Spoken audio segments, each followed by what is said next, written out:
Selamat malam semuanya, balik lagi di Sinema Tengah Malam bareng gue Faris, teman ngobrolin film tiap malam.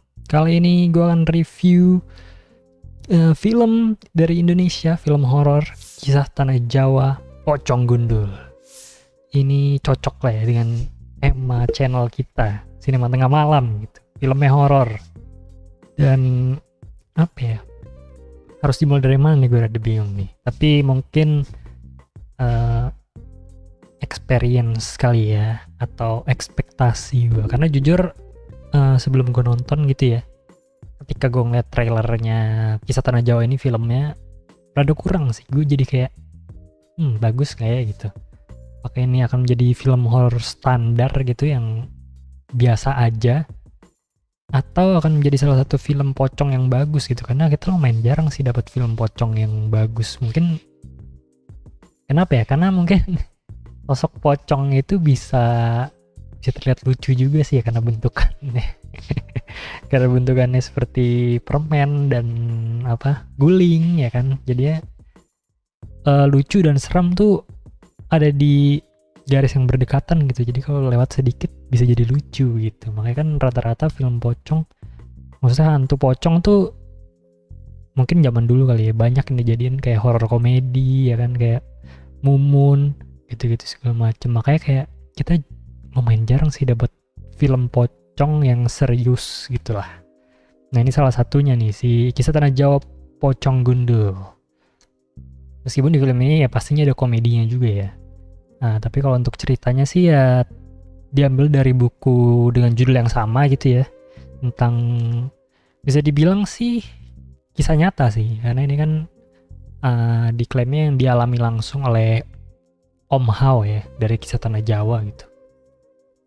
Maksudnya dia menceritakan, gue gak tahu sih kalau di buku ya karena gue belum baca ya, tapi kalau di film ini sih intinya kayak menceritakan originnya Om Hao gitu ya. Kayak dia masih kecil, yang dikasih tahu sini mungkin gara-gara keturunannya dia sih punya ilmu lah itu ya, dibilang yang sama gitu, retrokognisi. Itu menarik sih, maksudnya terlepas dari percaya atau tidaknya gitu ya, kita lupakan lah itu. Tapi salutnya gue, mereka bisa memasukkan si retrokognisi ini, kan itu lumayan tabu ya, lumayan susah untuk dijelaskan ke orang awam gitu lah. Tapi mereka bisa memasukkan si retrokognisi ini sebagai plot lah dari filmnya gitu lah, yang membawa ceritanya gitu, sebagai senjata utama dari Om Hao gitu. Dan mereka membawakannya dengan baik di film ini, si director ya, Awi Suryadi. Menurut gue ini juga salah satu film yang gue suka sih, meskipun gue gak nonton banyak film dari dia. Coba gue sambil cari nih film Awi yang gue inget, karena KKN, Danur, kayaknya ada yang baru deh ya, seri Asih itulah ya itulah yang gue tonton ya, paling cuma KKN sama Danur, itu aja. Gue gak nonton banyak, cuma si Kisah Tanah Jawa ini termasuk yang gue suka sih ketika gue nonton. Dan dalam proses menonton gue udah kayak bagus ya, karena yang sebelum-sebelumnya kayak Danur gitu, kenapa ya, mungkin kayak banyak yang kurang sih, kayak keputusan karakter, terus juga karakter, misalnya ada karakter dukun gitu segala macam, kayak kurang. Kayak di sini kayak oke sih, menurut gue bagus gitu, sebuah film horor yang bagus, kayak terlihat lah. Maksudnya dari KKN pun gue juga lebih suka sih Kisah Tanah Jawa ini kalau gue ya gitu, karena seru aja sih.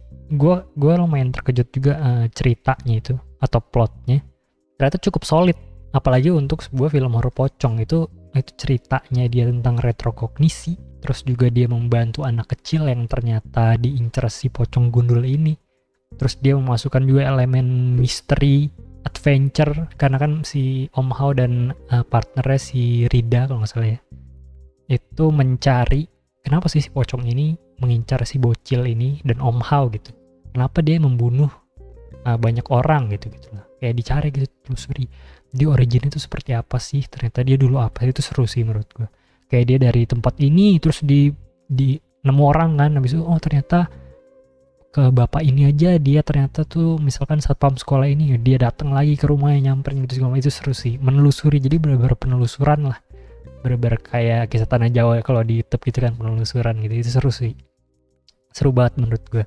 Dan juga karakter si Rida ini juga lumayan lucu gitu. Jadi penyeimbang lah sama karakter Om Hao yang dingin, cool gitu segala macam. Kan jokes-jokesnya juga, kalau gue pribadi ya, karena mungkin gue ada keturunan Jawa juga, jadi gue mengerti beberapa bahasanya mereka yang memang lucu aja sih menurut gue. Kayak beberapa ada jokes Jawa yang cuma bisa dipahami sama orang Jawa mungkin ya, gue nggak tahu. Tapi itu yang gue rasakan itu. Dan gue merasa ada komedinya juga lucu gitu, si Rida dan Om Hao ini kayak misterinya segala macem. Itu gue suka sih. Dan dari kayak jump scare ya, kalau kita ngomongin film horor, awalnya gue rada skeptis nih, karena ada scene awal gitu jump scare di sekolah ya, jump scare di sekolah. Itu gue pas pertama kali experience jump scare itu, gue kayak anjir kok kayak jump scare. Build up-nya bagus banget, antisipasi segala macam, build up-nya kayak pelan-pelan. Jump scare-nya juga sebenarnya nggak terlalu mudah tertebak, cuma setannya tuh bener-bener kayak misalnya dari layar kosong nih guys, misalnya kosong nih kamar gue doang, tiba-tiba luar gitu ke depan muka ada setannya. Maksudnya itu kayak jump scare zaman dulu yang di YouTube tuh yang kursi goyang ya kan, kayak gitu-gitu. Gue kayak anjir kok murah ya, tapi ternyata seiring berjalannya waktu gitu ya, sampai filmnya habis, jump scare-nya meningkat sih menurut gue. Jadi jump scare yang murah, cheap jump scare itu menurut gue di awal itu doang tuh, sisanya jump scare udah bagus menurut gue. Jadi jump scare dari gue sih oke sih, bagus, kayak beberapa tidak tertebak dan mengagetkan gitu sih. Tapi sekalian ngomong jump scare, mungkin horornya kita lagi ngomongin hantunya ya, mungkin bisa dibilang kekurangan sih, karena menurut gue desain, make up, special effect itulah yang membuat hantunya menjadi hidup. Muka hantunya si pocong gundulnya itu menjadi yang kita lihat di layar lebar itu, menurut gue itu kurang maksimal.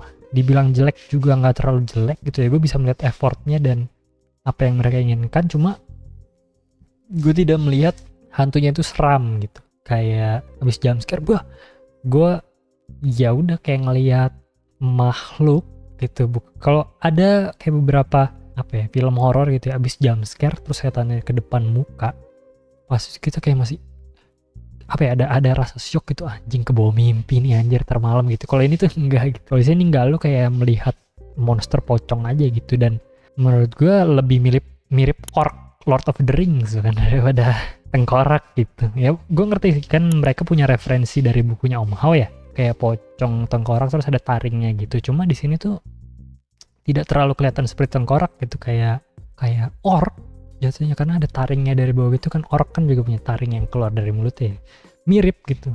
Mungkin akan kita sih, ini masukannya ya, boleh diterima atau enggak, boleh setuju atau tidak. Mungkin akan lebih menarik kalau bikin seperti tengkorak aja, tapi mungkin susah sih ya. Tapi itulah yang pocong gundulnya menurut gue rada kurang maksimal. Terus kalau dari segi acting ya oke, maksudnya Deva Mahendra dan Della Dartiannya yang ya udah paling bagus gitu. Jadinya kerasa rada jomplang sih, kayak karakter Om Hao dan misalkan ada karakter Sari kan anak kecilnya tuh. Nah ibunya, bapaknya oke sih. Ibunya itu menurut gue ketika mereka satu frame jadi kayak jomplangnya rada kelihatan gitu.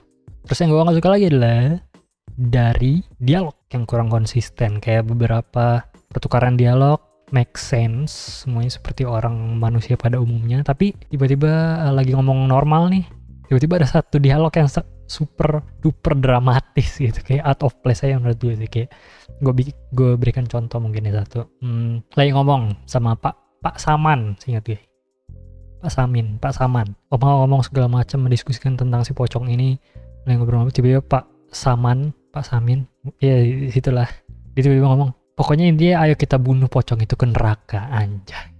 Kayak mereka biasa ngomong biasa gitu, tiba-tiba over dramatik gitu, aneh aja sih menurut gue. Ya ada beberapa contoh lagi lah, mungkin yang gue ingat sih itu satunya. Nah ya kalau dari dialog itu sih yang kurang konsisten aja sih. Terus yang gue suka nih kali ini, yang gue suka adalah penggambaran ketika Om Hao lagi retrokognisi, itu best sih.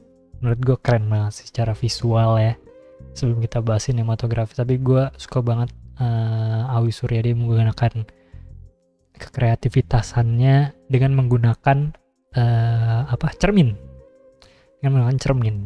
untuk menunjukkan kalau Om Hao itu lagi ada di raganya orang yang dia sedang retrokognisi apa coba itu yang habis gue sebutkan. Pokoknya ketika dia lagi kembali ke masa lalu kan, kalau di filmnya retrokognisi butuh barangnya si orang yang lu pengen lihat gitu ya. Dia pakai barangnya, terus tiba-tiba kayak fase mimpi gitu loh, pas bangun lu sudah menjadi orang yang lu retrokognisi. Nah, tapi dia memperlihatkannya nggak, misalkan gue pengen retrokognisi Kylo Ren, tapi dia tidak memperlihatkan Kylo Ren sedang beraktivitas, tidak. Dia memperlihatkan gua sedang beraktivitas, tapi kalau ada refleksi di cermin atau segala macem, itu refleksinya adalah orang yang gue retrokognisi, si Kylo Ren itu. Kalau di sini kasusnya adalah si Deva Mahendra retrokognisi si bocil itu, si Sari kalau salah ya, yang diincar si pocong. Nah, ketika kelihatan refleksi di cermin, itu refleksinya si Sari, itu keren sih. Gue jadi mengingatkan gue ke film Last Night in Soho dari Edgar Wright. Ya mungkin dia terinspirasi dari situ juga, tidak tahu. Tapi itu keren banget menurut gue. Kayak beberapa ini juga kan kelihatan di refleksi air. Tapi yang kelihatan refleksinya orang yang di retrokognisi, itu keren sih, kreatif menurut gue. Terus juga itu aja sih mungkin ya. Mungkin tadi lupa gue pengen bahas sinematografi terakhir nih. Sebelum satu scene yang mau gue kasih tahu tentang sinematografi, gue suka dari segi pengambilan gambar. Tadi itu salah satu contohnya kan si cermin itu ya, karena itu butuh teknik pengambilan gambar yang baik gitu. Itu kan pakai ilusi kamera ya.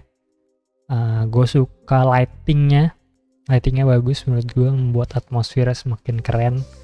Tapi salah satu yang gue tidak terlalu suka adalah warnanya dari film ini guys. Kenapa? Karena ya monoton aja sih, kuning. Lagi-lagi kita mendapatkan salah satu film yang kena bisa dibilang ya, virus kuning. Film Indo tuh banyak banget guys soalnya guys yang kena virus kuning gitu. Nggak tahu kenapa orang-orang di Indonesia mungkin suka dengan color palette warna kuning gitu ya. Gue ngerti, ini salah satu film yang kayak gitu sih, kayak mungkin nggak ada beberapa scene yang kayak nggak kuning, misalkan hijau, tapi itu semua warnanya hijau semua, tidak ada kayak perpaduan warna yang menarik menurut gue gitu. Jadi dari warna aja sih kalau dari segi sinematografi gitu. Nah, untuk masalah yang virus kuning di perfilm Indonesia gitu, mungkin kalian bisa nonton di channel Cinecrip tuh, karena mereka baru bahas tentang film-film Indonesia, kayak membandingkan film Indonesia mana yang pakai warna color palette kuning, kenapa sebanyak itu gitu. Ada penjelasannya di channel Cinecrip, nanti akan gue cantumkan di deskripsi juga ya guys ya. Itu aja sih review gue. Mungkin kalau dari scene, gue ada satu scene favorit gue di mobil sih, itu udah paling the best. Maksudnya di trailer kalian lihat kan, nanti build up kan lebih bagus aja di film, dan jump scare-nya akan bikin kalian puas lah. Itu keren sih menurut gue. Jadi dari gue rating Kisah Tanah Jawa Pocong Gundul 3 out of 5 stars. Itu menurut gue udah oke, bagus. Ini salah satu film Awi Suryadi terfavorit gue, karena di sini kayak rapi, semuanya enak banget ikutin guys. Jump scare-nya juga memuaskan, retrokognisinya juga menarik, pembawaan retrokognisinya benar-benar bikin lo ngehook lah di film ini gitu. Oke, gitu aja review dari gue. Sampai ketemu di video-video sinema tengah malam berikutnya. Bye, selamat malam.